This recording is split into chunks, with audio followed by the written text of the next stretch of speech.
కూటమి నేతలపై మాజీ మంత్రి కురసాల కన్నబాబు ఆగ్రహం వ్యక్తం చేశారు. కోట్లాది మంది భక్తుల మనోభావాలు దెబ్బతీస్తున్నారని విమర్శించారు. వెంకటేశ్వర స్వామి వారిని రాజకీయాల్లోకి తీసుకొస్తున్నారని మండిపడ్డారు. శ్రీవారి లడ్డులో జంతు కొవ్వు కలవలేదని సిబిఐ నివేదిక ఇచ్చిందన్నారు. అయినప్పటికీ కూటమి నేతలు దుష్ప్రచారం చేయడం సరికాదని తెలిపారు. ఇక దీన్ని ప్రశ్నించిన వైసీపీ నేతలపై దాడులు చేస్తున్నారని ఫైర్ అయ్యారు. అంబటి, విడుదల, రజనీలపై దాడికి యత్నించారని తెలిపారు.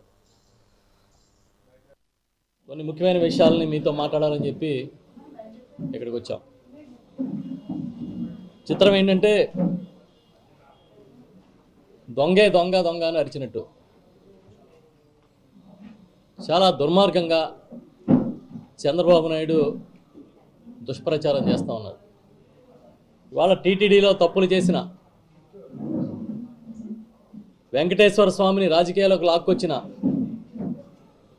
ఆ చరిత్ర కూడా చంద్రబాబు నాయుడికే మిగిలింది. నాకు తెలిసి ఈ దేశంలోనే కాదు ప్రపంచంలో కోట్లాది భక్తులు వెంకటేశ్వర స్వామి పేరు చెబితేనే తన్మయత్వంతో ఉండిపోతారు.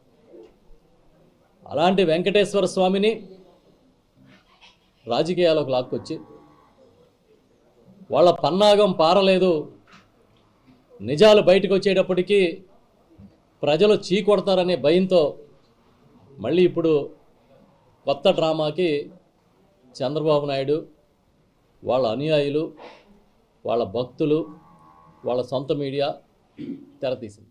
కొన్ని ముఖ్యమైన విషయాలని మీతో మాట్లాడాలని చెప్పి ఇక్కడికి వచ్చాం.